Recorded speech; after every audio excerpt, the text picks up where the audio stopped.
जय Malhar news चॅनलच्या सर्व प्रेक्षकांना सपना चौधरीचा नमस्कार।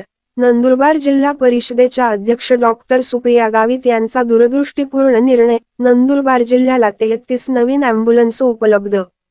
नंदुरबार जिल्हा परिषदेचे अध्यक्ष डॉक्टर सुप्रिया गावित यांच्या ठोस पाठपुराव्यामुळे नंदुरबार जिल्ह्यातील आरोग्य यंत्रणा बळकट करण्यासाठी 33 नवीन ॲम्ब्युलन्स उपलब्ध झाल्या असून नंदुरबार जिल्हा परिषदेच्या आरोग्य विभागात मोठी भर पडली आहे। जिल्ह्यातील दुर्गम भागांमध्ये आरोग्य सेवा अधिक बळकट होण्यासाठी 26 लहान ॲम्ब्युलन्सचीही मागणी केली असून नर्मदा काठावरील गावांसाठी बोट ॲम्ब्युलन्सची व्यवस्था होण्याचा मार्ग मोकळा झाला आहे व इतर काही दिवसात 2 नवीन बोट ॲम्ब्युलन्स देखील उपलब्ध होणार असल्याची माहिती यावेळी जिल्हा आरोग्य अधिकारी डॉक्टर रवींद्र सोनवणे यांच्यामार्फत प्राप्त झाली आहे। डॉक्टर सुप्रिया गावित यांनी सांगितले की गेल्या काही वर्षांपासून सातत्याने नंदुरबार जिल्ह्यातील दुर्गम भागातील आरोग्य यंत्रणाही कोलमडली असून ती सुदृढ करण्यासाठी वारंवार मागणी करण्यात येते होती। शासनाच्या सहकार्याने त्या पूर्ण झाल्या, याचा मला आनंद झाला असल्याचे त्यांनी सांगितले। नंदुरबारसाठी ही ऐतिहासिक उपलब्धी असून डॉक्टर सुप्रिया गावित यांच्या ठोस नेतृत्वाचे जनतेतून कौतुक होत आहे। सपना चौधरी, जय मल्हार न्यूज, नंदुरबार।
आम्ही शासनाकडे 33 ॲम्ब्युलन्सची मागणी केली होती आणि 33 ॲम्ब्युलन्स या ठिकाणी शासनाने आम्हाला नवीन ॲम्ब्युलन्स उपलब्ध करून दिलेले आहे।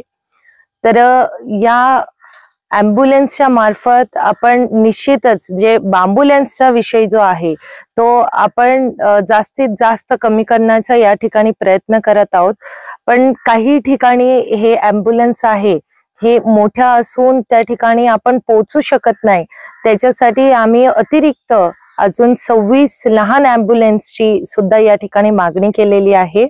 आणि याच्या व्यतिरिक्त लवकरच या ठिकाणी आमचं जे नर्मदा किनाऱ्याचे जे गाव आहे तर तिथे सुद्धा आम्ही बोट ॲम्ब्युलन्सची मागणी केलेली आहे आणि ती सुद्धा लवकरात लवकर आम्हाला या ठिकाणी भेटणार आहे।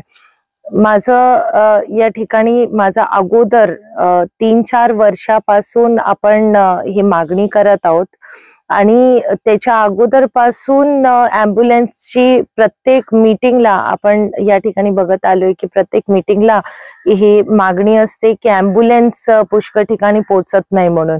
आणि इतक्या मोठ्या प्रमाणामध्ये पहिल्यांदा आपल्या जिल्ह्याला इतक्या मोठ्या प्रमाणामध्ये ॲम्ब्युलन्स या ठिकाणी आलेले आहे। तर मी या ठिकाणी शासनाचे खूप खूप आभार मानते आणि हे ॲम्ब्युलन्स निश्चितच आमच्या जिल्ह्यासाठी एक खूप महत्त्वाचं पाऊल या ठिकाणी झालेलं आहे। आम्ही या ठिकाणी सर्वप्रथम तर शासनाकडून आम्ही मार्गदर्शन या ठिकाणी मागू आणि शासनाकडून मार्गदर्शन आल्यानंतर त्यावरती जिल्हा परिषद मार्फत आणि शासनामार्फत जे जे काही ॲम्ब्युलन्ससाठी वस्तू असणार किंवा मनुष्यबळ असणार त्याच्यावरती आम्ही निश्चितच निर्णय घेऊ।